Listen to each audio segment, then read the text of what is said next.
ಕ್ಷುದ್ರ ಗ್ರಹವೊಂದು ಬ್ರಹ್ಮಾಂಡದಿಂದ ರಣವೇಗದಲ್ಲಿ ಭೂಮಿಯತ್ತ ಬರುತ್ತಾ ಇದೆ.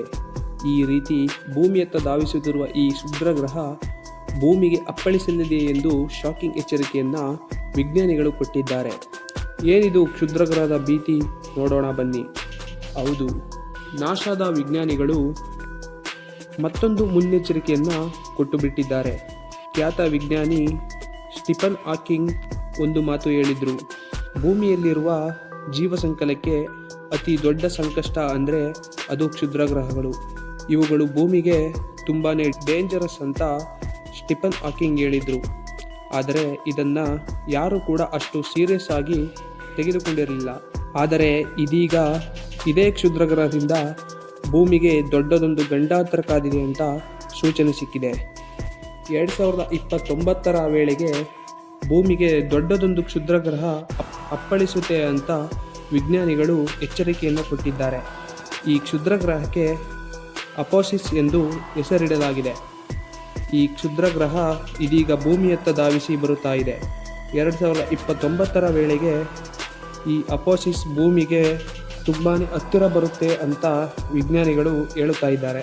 ಈ ಭೂಮಿಯ ಹತ್ತಿರಕ್ಕೆ ಬರುವ ಸಂದರ್ಭದಲ್ಲಿ ನಮ್ಮ ಭೂಮಿಯ ಸುತ್ತ ಸುತ್ತುತ್ತಿರುವ ಹಲವು ಸ್ಯಾಟಲೈಟ್ಗಳು ಹಾನಿಯಾಗಲಿದೆ ಎಂದು ಮಾಹಿತಿಯನ್ನು ವಿಜ್ಞಾನಿಗಳು ಕೊಡ್ತಾ ಇದ್ದಾರೆ.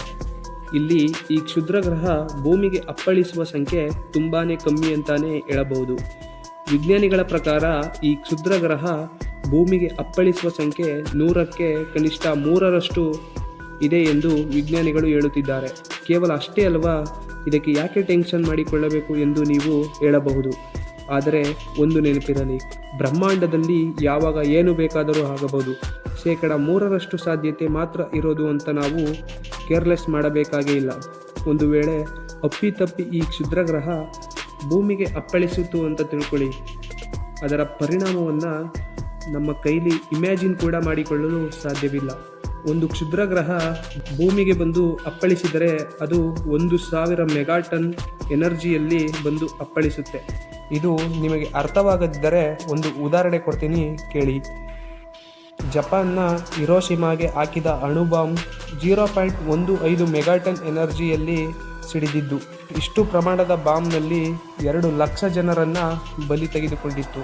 ಅಂಥದರಲ್ಲಿ 1000 ಮೆಗಾಟನ್ ಎನರ್ಜಿಯಲ್ಲಿ ಕ್ಷುದ್ರ ಗ್ರಹ ಬಂದು ಅಪ್ಪಳಿಸಿದರೆ ಅದರ ಪರಿಣಾಮ ಹೇಗಿರಬಹುದು ಎಂದು ಒಮ್ಮೆ ಇಮ್ಯಾಜಿನ್ ಮಾಡಿಕೊಂಡು ನೋಡಿ. ವಿಜ್ಞಾನಿಗಳು ಅಂದಾಜು ಮಾಡಿರೋ ಪ್ರಕಾರ ಅಪೋಸಿಸ್ ಭೂಮಿಗೆ ಬಂದು ಅಪ್ಪಳಿಸಿದರೂ ಜನವಸತಿ ಇರುವ ಪ್ರದೇಶಕ್ಕೆ ಬಂದು ಅಪ್ಪಳಿಸುವ ಸಾಧ್ಯತೆ ತೀರಾ ಕಡಿಮೆ. ಹಾಗಾದರೆ ಎಲ್ಲಿ ಅಪ್ಪಳಿಸುತ್ತೆ ಅಂತ ಕೇಳಿದ್ರೆ ಸಮುದ್ರದಲ್ಲಿ ಅಪ್ಪಳಿಸುವ ಸಾಧ್ಯತೆ ತುಂಬಾ ಇದೆ. ಸಮುದ್ರಕ್ಕೆ ಬಂದರೆ ನಮಗೇನು ತಲೆ ಬಿಸಿ ಅಂತ ನೀವು ಕೇಳಬಹುದು.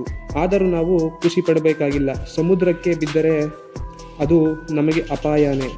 ಕ್ಷುದ್ರ ಗ್ರಹ ಬಂದು ಸಮುದ್ರಕ್ಕೆ ಬಿದ್ದರೆ ಸುಮ್ಮನೆ ಇರುತ್ತಾ ಹೇಳಿ? ಸಮುದ್ರದಲ್ಲಿ ರಕ್ಕಸ ಅಲೆಗಳು ಎದ್ದು ಬಿಡ್ತವೆ. ಇದು ಸುನಾಮಿಗೆ ಕಾರಣವಾಗುತ್ತೆ. ಯಾವ ಸಮುದ್ರದಲ್ಲಿ ಬೀಳುತ್ತೋ ಆ ಭಾಗದ ಕರಾವಳಿ ಜಾಗಗಳು ಸಂಪೂರ್ಣವಾಗಿ ನಾಶವಾಗಿ ಹೋಗುತ್ತೆ. ವಾತಾವರಣದಲ್ಲಿ ದೊಡ್ಡ ಪ್ರಮಾಣದ ಬದಲಾವಣೆಗಳು ಆಗುವ ಸಾಧ್ಯತೆ ಹೆಚ್ಚಿರುತ್ತೆ. ಕ್ಷುದ್ರ ಗ್ರಹ ಭೂಮಿಗೆ ಅಪ್ಪಳಿಸಿದ್ರಿಂದಾನೇ ಡೈನೋಸರ್ಗಳು ಯಾವ ರೀತಿ ನಾಶವಾಯಿತು ಎಂಬ ವಿಚಾರ ನಿಮಗೆಲ್ಲ ಗೊತ್ತಿರಬಹುದು. ಅಲ್ಲಿಗೆ ಒಂದು ಸಂತತಿಯನ್ನೇ ನಾಶ ಮಾಡುವ ತಾಕತ್ತು ಈ ಕ್ಷುದ್ರ ಗ್ರಹಗಳಿಗೆ ಇದೆ. ಒಂದು ವೇಳೆ ಈಗ ಕ್ಷುದ್ರ ಗ್ರಹ ಭೂಮಿಗೆ ಬಂದು ಅಪ್ಪಳಿಸಿದರೆ ಜೀವ ಸಂಕುಲವೇ ನಾಶವಾಗುವ ಪ್ರಮಾಣ ತುಂಬ ಹೆಚ್ಚಿದೆ. ಅಂದು ಅಪ್ಪಳಿಸಿದ ಕ್ಷುದ್ರ ಗ್ರಹ ಅಪೋಸಿಸ್ಗಿಂತ ತುಂಬಾ ದೊಡ್ಡದಿತ್ತು ಎಂಬ ವಿಚಾರ ನಿಮ್ಮೆಲ್ಲರಿಗೂ ಗೊತ್ತಿರಬೇಕು. ಅದಕ್ಕೆ ಹೋಲಿಸಿದರೆ ಈ ಕ್ಷುದ್ರ ಗ್ರಹ ತುಂಬಾ ಚಿಕ್ಕದು. ಹೀಗಾಗಿ ದೊಡ್ಡ ಪ್ರಮಾಣದ ಪರಿಣಾಮ ಇಡೀ ಭೂಮಿಗೆ ಆಗೋದಿಲ್ಲ. ಆದರೆ ಕ್ಷುದ್ರ ಗ್ರಹ ಅಪ್ಪಳಿಸುವ ಜಾಗದಲ್ಲಿ ದೊಡ್ಡ ಪ್ರಮಾಣದ ಪರಿಣಾಮ ಉಂಟಾಗುತ್ತೆ ಎಂಬುವ ಅನುಮಾನ ಬೇಡ. ಹಾಗಂತ ಭಯಪಡಬೇಕಾಗಿಲ್ಲ. ವಿಜ್ಞಾನಿಗಳ ಪ್ರಕಾರ ಕ್ಷುದ್ರ ಗ್ರಹ ಭೂಮಿಗೆ ಬಂದು ಅಪ್ಪಳಿಸುವ ಪ್ರಮಾಣ ತುಂಬ ಕಡಿಮೆ ಇದೆ ಎಂದು ಹೇಳಿದ್ದಾರೆ. ಮತ್ತೊಂದು ವಿಡಿಯೋದಲ್ಲಿ ಸಿಗೋಣ. ಅಲ್ಲಿವರೆಗೂ ನಮಸ್ಕಾರ.